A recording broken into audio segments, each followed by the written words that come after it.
मागील भागात रियाच्या चेहऱ्यावर एक भयंकर विषारी हास्य होते.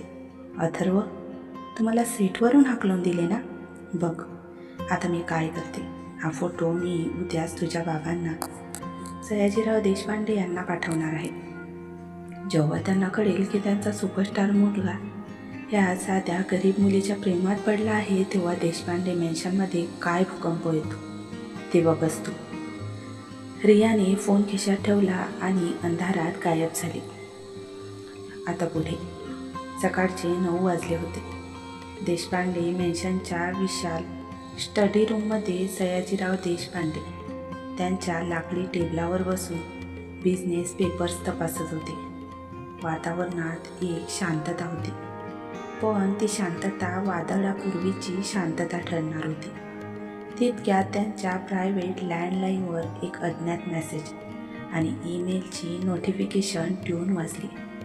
तसा सयाजीरावांनी चष्मा नीट करत लॅपटॉप उघडला आणि बघतात तर एका अनोळखी ईमेल ID वरून काही हाय रेझोल्युशन फोटो आले होते. सयाजीरावांनी ती फाईल ओपन केली आणि त्यांचे डोळे आश्चर्याने आणि रागाने मोठे झाले. त्या फोटोमध्ये अथर्व एका साध्या मध्यमवर्गीय मुलीसोबत म्हणजेच अनन्यासोबत अत्यंत जवळ उभा होता.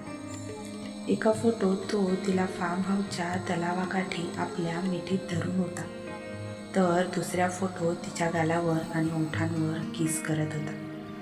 हे फोटो रियाने काल रात्री गुपचूप काढले होते आणि एका बनावट ईमेल ID वरून थेट सयाजीरावांना पाठवले होते. ते फोटो बघून सयाजीरावांचा हात रागाने थरथरू लागला. त्यांचा BP वेगाने वाढू लागला. देशपांडे घराण्याची प्रतिष्ठा, बिझनेस सर्कलमधील नाव आणि स्वतःची तत्त्वे यांच्यावर हा थेट हल्ला झाला होता. कारण त्यांना त्यांच्या दर्जाची करोडपती घराण्यातील मुलगीच देशपांडे घराण्याची सून म्हणून हवी होती. अथर्व, सयाजीरावांचा ओरडण्याचा आवाज संपूर्ण मेन्शनमध्ये घुमला. त्यांचा आवाज ऐकून बाहेर हॉलमध्ये बसलेली सुचित्रा आणि वरुण धावत स्टडी रूममध्ये आले. अहो काय झाले? इतक्या जोराने का ओरडत आहात? सुचित्राने चिंतेचे नाटक करत विचारले. तशी सयाजीरावांनी लॅपटॉपची स्क्रीन तिच्याकडे फिरवली आणि ते फोटो बघून सुचित्रा आणि वरुणचे डोळेसुद्धा विस्फारले. बघा बघा तुमचा लाडका मुलगा काय पराक्रम करतो. एका भिकाऱ्याच्या रस्त्यावरच्या मुलीच्या प्रेमात पडलाय वाटतं हा सुपरस्टार. त्या मुलीला बघून तर असेच वाटते आमच्या खानदानाला मातीत मिळवायला निघालाय. ती तोंडाला हात लावून बोलली. सुचित्राने फोटोंकडे पाहिले आणि तिच्या मनात जशा आनंदाच्या उकळ्या फुटल्या होत्या. तिची योजना नकळत फळाला येत होती. देवा, अथर्व असे कसे करू शकतो? आपल्या प्रतिष्ठेचे काय आता? जर मीडियाला हे कळाले तर आपल्या कंपनीचे शेअर्स मातीत मिळतील. सुचित्राने आगीत तेल ओतले. मी हे कधीही होऊ देणार नाही, कधीच नाही. रागातच सयाजीरावांनी टेबलावर जोराने मूठ मारली. त्यांनी एका नोकराला हाक मारली आणि अथर्वला त्यांच्या स्टडी रूममध्ये बोलावून आणण्यास सांगितले. थोड्याच वेळात अथर्वही शूटिंगसाठी निघणारच होता. त्याआधी ती सयाजीरावांच्या स्टडी रूममध्ये पोहोचला. तो आत गेला तेव्हा बाबांच्या चेहऱ्यावर त्याला भयंकर राग दिसला. टेबलावर ते फोटो प्रिंट काढून ठेवलेले होते. बाबा, काय झाले? तुम्ही इतके अस्वस्थ का आहात? अथर्वने विचारले. तसे सयाजीरावांनी ते प्रिंट केलेले फोटो अथर्वच्या तोंडावर फेकले आणि फोटो हवेत उडून अथर्वच्या पायाशी पडले. अथर्वने खाली वाकून ते फोटो उचलले आणि अनन्यासोबतचे ते प्रायव्हेट फोटो पाहून त्याला धक्काच बसला. काय आहे हे अथर्व? सयाजीरावांनी रागातच विचारले. कोणाची आहे ही भिकारी मुलगी? हिच्यासाठी तू तुझी प्रतिष्ठा, तुझे कुटुंब आणि बिझनेस पणाला लावतोयस. अनन्याबद्दल हे ऐकून अथर्वचा चेहरा गंभीर झाला. बाबा, शब्दांवर ताबा ठेवा. ती भिकारी नाही आहे. तिचे नाव अनन्या आहे. आणि हो, मी तिच्यावर मनापासून प्रेम करतो. तोही थोड्या रागातच बोलला. प्रेम? तसे सयाजीराव उपरोधिकपणे हसले. हे प्रेम नाही, हा तुझा बालपणीचा वेडेपणा आहे. देशपांडे ग्रुपचा वारसदार एका सामान्य मुलीशी लग्न करू शकत नाही. मला आमच्या दर्जाची उद्योगपतीची मुलगीच या घरची सून म्हणून हवी आहे. तुला माहीत आहे ना? तरीही तू त्या गरीब घरातील मुलीशी प्रेम करण्याची चूक केली. असो, तू या क्षणी या मुलीशी सर्व नाते तोडून टाकणार आहेस आणि हा माझा अंतिम निर्णय आहे. सयाजीराव ठामपणे म्हणाले. नाही बाबा. अथर्वही ठामपणे ओरडला. मी अनन्याला सोडणार नाही. ती माझी पसंती आहे. मी तिच्याशीच लग्न करेन. तुझी ही हिंमत? सयाजीरावांचा चेहरा आता रागाने लाल निळा पडला. बाबा, सर्वात आधी मला हे सांगा, तुम्हाला अनन्या आणि माझ्या नात्याबद्दल कोणी सांगितले? आणि फोटो तुमच्यापर्यंत कसे पोहोचले? कोणी पाठवले हे फोटो? अथर्वने रागाने विचारले. हवे असते तर सयाजीराव खूपच आरामात रियाचं नाव शोधू शकले असते, पण त्यांना तिच्याशी काहीही घेणं देणं नव्हतं. कारण तिच्यामुळे त्यांना अथर्व आणि अनन्याच्या नात्याविषयी कळलं होतं. हेच त्यांच्यासाठी खूप होतं. कोणीही असो, सत्य हेच आहे की तू आमच्या पाठीमागे हे घाणेरडे कृत्य करत होतास. मी तुला सांगतोय, त्या मुलीशी नाते तोड, नाहीतर माझे मेलेले तोंड बघशील. सयाजीराव आताही रागातच बोलले. बाबा, तुम्ही मला ब्लॅकमेल करू नका. मी अनन्याशी नाते कधीही तोडू शकत नाही. अथर्वही ठामपणे बोलला. तसा आता सयाजीरावांचा राग सीमेपलीकडे गेला. तू माझे ऐकणार नाहीस? बोलतच सयाजीरावांनी स्वतःच्या छातीवर हात ठेवला, कारण त्यांना छातीत भयंकर वेदना होऊ लागल्या होत्या आणि त्यांचा श्वास गुदमरू लागला होता. बाबा, जी बघून अथर्वचा चेहरा भीतीने पांढरा पडला. तेवढ्यात सयाजीरावांचा पाय अडखळला आणि ते धडपडत खाली जमिनीवर पडले. त्यांच्या तोंडातून फेसाळ श्वास निघत होता. बाबा, बाबा काय झाले? अथर्व धावत त्यांच्याकडे गेला आणि त्यांनी त्यांना कडेवर घेतले. वरून गाडी काढ पटकन, तो घाबरून ओरडला. सयाजीरावांना तातडीने शहरातील सर्वात मोठ्या लीलावती हॉस्पिटलच्या ICUमध्ये दाखल करण्यात आले. डॉक्टरांनी तपासणी करून सांगितले की सयाजीरावांना मोठा भयंकर हार्ट अटॅक म्हणजेच हृदयविकाराचा झटका आला होता आणि त्यांची स्थिती अत्यंत गंभीर होती. हे ऐकून अथर्वच्या पायाखालची जमीनच हादरली आणि तो ICUच्या बाहेर सुन्नपणे बसून राहिला. त्याच्या मनात आता प्रचंड पश्चातापाने भीती होती. माझ्यामुळे बाबांची ही अवस्था झाली, हा विचार त्याला आतून पोखरत होता. तो सलग 2 दिवस हॉस्पिटल सोडून कुठेही गेला नाही. त्याचा फोन सायलेंट मोडवर पडून होता. दुसऱ्या बाजूला अनन्या तिच्या घरात प्रचंड व्याकुळ झाली होती. गेले 2 दिवस झाले होते. अथर्वचा एकही फोन किंवा मेसेज आला नव्हता. तिने त्याला कितीतरी मेसेजेस केले होते, पण एकही सीन झाला नव्हता. असे काय झाले असेल? अथर्वने तर काल मेसेज करायचे वचन दिले होते. अनन्या बेडरूममध्ये फेऱ्या मारत स्वतःशीच पुटपुटत होती. तिचे मन नको ते वाईट विचार करत होते. शेवटी राहून न राहून तिने स्वतःहून अथर्वच्या नंबरवर कॉल केला. इकडे हॉस्पिटलच्या कॉरिडॉरमध्ये बसलेल्या अथर्वचा फोन व्हायब्रेट झाला. स्क्रीनवर माझे अन्नू नाव पाहून त्याच्या डोळ्यांतून अश्रू आले आणि त्याने जड अंतकरणानेच कॉल रिसीव्ह केला. अथर्व, कुठे आहात तुम्ही?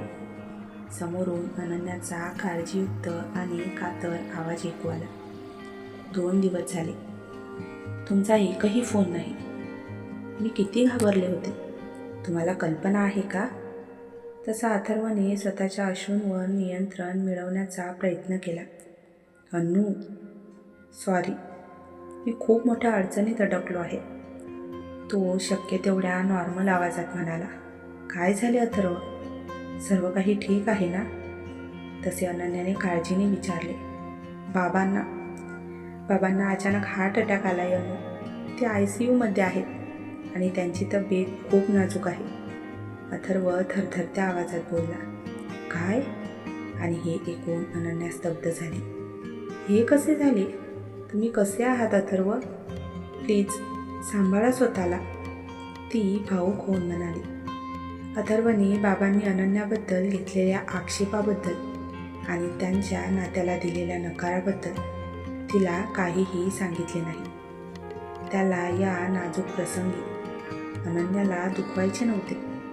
अथर्व, तुम्ही पूर्णपणे बाबांची काळजी घ्या. माझ्या विचारात वेळ वाया घालवू नका. बाबा लवकर चांगले होते. मला काहीही लागले तर मी मेसेज करेन. तुम्ही प्लीज बाबांजवळ राहा, अनन्याने समंजसपणे सांगितले. थँक्स अनु. आणि एवढंच बोलून अथर्वने जड श्वास घेत फोन ठेवला. तिसऱ्या दिवशी सयाजीरावांची तब्येत थोडी स्थिर झाली होती आणि डॉक्टरांनी त्यांना ICUमधून प्रायव्हेट वॉर्डमध्ये शिफ्ट केले होते. अथर्व वॉर्डच्या बाहेर उभा होता. तेवढ्यात आतून सुचित्रा बाहेर आली आणि तिच्या चेहऱ्यावर अथर्वला पाहून तीव्र तिरस्कार आला. बघायला आलास का तुझा पराक्रम? सुचित्रा मोठ्या आवाजात टोमणा मारत म्हणाली, जेणेकरून वार्डातील सयाजीरावांनाही ऐकू जाईल. तुझ्या त्या स्वार्थीपणामुळे आणि नाटकामुळे आज तुझे बाबा मृत्यूच्या दारात पोहोचले आहेत. जर सयाजीरावांना काही बरे वाईट झाले ना अथर्व, तर या जगात तुला कोणीही माफ करणार नाही. स्वतःच्या सुखासाठी बापाचा बळी देणारा मुलगा ठरशील तू, ती त्याच्याकडे न बघताच म्हणाली. आणि सुचित्राचे ते जहरी शब्द अथर्वच्या हृदयावर खंजिरासारखे बसले गेले. तो काहीही बोलू शकला नाही, फक्त मान खाली घालून उभा राहिला. तेवढ्यात आतून नर्सने बाहेर येऊन सांगितले, अथर्व सर, पेशंटला भान आले आहे आणि ते तुम्हाला आत बोलवत आहेत. अथर्वने एक दीर्घ श्वास घेतला आणि तो धडधडत्या हृदयाने वार्डमध्ये गेला. सयाजीराव बेडवर टेकून शांतपणे बसले होते. त्यांच्या तोंडावर ऑक्सिजन मास्क होता आणि हाताला सलाईन चालू होती. त्यांचे शरीर अत्यंत सशक्त दिसत होते. अथर्व त्यांच्या बेडजवळ गेला. बाबा, त्याचे डोळे अश्रूंनी भरून आले. तसे सयाजीरावांनी हळूच डोळे उघडले. त्यांच्या डोळ्यांतूनही अश्रू वाहू लागले. त्यांनी अथर्वचा हात आपल्या थरथरत्या हातात घेतला. अथर्व, ते अत्यंत क्षीण आवाजात म्हणाले, माझे दिवस आता भरत आले आहेत असं वाटते. बाबा, असे बोलू नका प्लीज. अथर्व काकुळतीला आला होता. जर तुला मला जिवंत बघायचे असेल ना अथर्व, सयाजीराव श्वास घेत अटखळत म्हणाले, तर माझे परममित्र विक्रम म्हात्रे, त्यांची मुलगी आणि तुझी सहकलाकार तारा आहे ना, तिच्याशी तू लग्न करशील. हे ऐकून अथर्वला जणू विजांचा कडकडाट झाल्यासारखा धक्का बसला. तारा? पण बाबा, मी अनन्यावर प्रेम करतो, तो कळवळून बोलला. तसा सयाजीरावांनी स्वतःच्या छातीवर हात ठेवला आणि त्यांचा श्वास पुन्हा अडकू लागला. मॉनिटरवरील बीप बीप आवाजही वेगाने वाढू लागला. नाही अथर्व, त्या भिकारी मुलीला मी कधीही या घरची सून बनवणार नाही. सयाजीराव जोराने श्वास घेत म्हणाले, तू ताराशीच लग्न करशील, हा मला शब्द दे, नाहीतर मी आत्ताच हा ऑक्सिजन मास्क काढून स्वतःचा जीव देईन. बोलतच सयाजीरावांनी खरोखरच ऑक्सिजन मास्क काढण्याचा प्रयत्न केला. बाबा, नका करू असे, प्लीज बाबा. अथर्व घाबरून ओरडला. समोर मृत्यूच्या दारात उभा असलेला बाप आणि दुसरीकडे त्याची जीवापाड प्रेम. अथर्वचे मन पूर्णपणे तुटले. तो हतबल झाला. बापाचा जीव वाचवण्यासाठी त्याच्याकडे दुसरा कोणताही पर्याय उरला नव्हता, कारण सख्याई गेल्यानंतर त्यांनी त्याला लहानाचे मोठे करून आई आणि वडील दोन्हींची प्रेम दिले होते. ठीक आहे बाबा, ठीक आहे. मी ताराशी लग्न करायला तयार आहे. अथर्वने अश्रूंना वाट मोकळी करून देत होकार दिला. तसा सयाजीरावांनी शांतपणे श्वास घेतला आणि त्यांच्या चेहऱ्यावर एक जिंकल्याचे हास्य आले. अथर्वने होकार दिल्याच्या अवघ्या अर्ध्या तासातच वाडचे दार उघडले आणि प्रसिद्ध उद्योगपती विक्रम म्हात्रे आणि त्यांची मुलगी तारा म्हात्रे आत आले. तारा ही सिनेसृष्टीतील एक प्रसिद्ध आणि घमंडी अभिनेत्री होती, जिने अथर्वसोबत 2 चित्रपटात काम केले होते. ती बऱ्याच काळापासून अथर्वच्या प्रेमात होती आणि त्याच्याशी लग्न करून देशपांडे कुटुंबाची सून बनण्याचे स्वप्न पाहत होती. सयाजीराव, कसे आहात आता? विक्रम पुढे येत म्हणाले. विक्रम, आता मी एकदम बरा आहे, सयाजीराव हसून म्हणाले. कारण अथर्वने तुझ्या ताराशी लग्न करायला होकार दिला आहे. हे ऐकताच ताराच्या चेहऱ्यावर आनंदाचा डोम उडाला. ती वेड्यासारखी हसली आणि थेट अथर्वकडे पाहिले. Atharva, really I am so happy. Tara खुश होऊन ओरडली आणि तिने पुढे होऊन अथर्वला मिठी मारण्याचा प्रयत्न केला. अथर्वचे मन आतून पूर्णपणे तुटलेले होते. त्याला स्वतःचा तिरस्कार वाटत होता.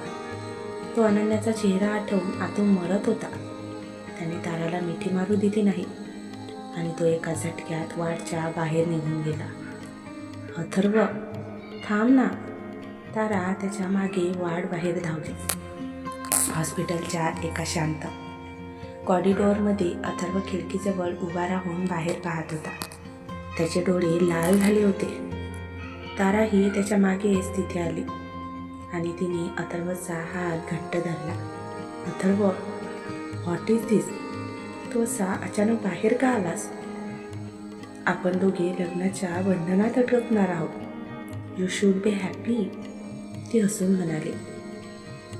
अथर्वने खूपच रागाने आणि तिरस्काराने स्वतःचा हात तिच्या पकडीतून सोडवला.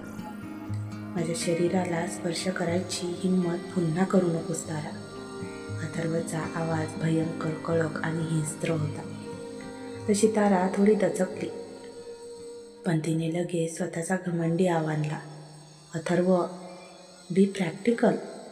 आता आपले लग्न ठरले आहे. तुझ्या बाबांनी आणि माझ्या बाबांनीही निश्चित केले आहे. त्यामुळे त्या दिवशी तर तू मला स्वतःपासून दूर केलंस, पण आता तू माझ्यापासून असा दूर जाऊ शकत नाहीस. तुला माझ्याजवळ यावेच लागेल. ती डोळे बारीक करून त्याच्या जवळ जात म्हणाली. अथर्वने तिच्याकडे एक बर्फासारख्या थंड नजरेने पाहिले. हे लग्न फक्त माझ्या बाबांच्या जीवासाठी होत आहे तारा, माझ्या इच्छेने नाही. माझ्या मनात तुझ्यासाठी कसलीही जागा नाही आणि कधी असणारही नाही. अथर्व तिला पूर्णपणे इग्नोर करून वेगाने पावले टाकत कॉरिडॉरमधून निघून गेला. तारा मात्र त्याच्या जाणाऱ्या पाठमोऱ्या आकृतीकडे पाहतच राहिली. तिच्या चेहऱ्यावरचा राग आणि हट्ट स्पष्ट दिसत होता. तिने आपले ओठ चावले आणि जोराने पाया पडला. अथर्व, जितका ओरडायचे आहे तितका ओरड. ताऱ्या मनातल्या मनात हिंस्त्रपणे पुटपुटली. पण शेवटी तू माझाच होणार आहेस. आता मी तुला माझ्यापासून कधीच दूर जाऊ देणार नाही. दुसऱ्या बाजूला आपल्या साध्या घरात बसून अनन्या अथर्वच्या फोनची वाट बघत होती. तिला अजिबात कल्पना नव्हती की ज्या अथर्ववर तिने स्वतःपेक्षा जास्त विश्वास ठेवला होता, त्याच्या आयुष्यात आता तारा नावाचे भयंकर वादळ आले होते आणि तिचे प्रेम एका अत्यंत कठीण वळणावर येऊन थांबले होते. तर मित्रांनो, कथेचा आजचा भाग तुम्हाला कसा वाटला कमेंट करून नक्कीच सांगा. जर तुम्हाला कथा आवडत असेल तर कथेला लाईक आणि शेअरसुद्धा करा. तसे चॅनलला सबस्क्राईब करायला विसरू नका. धन्यवाद.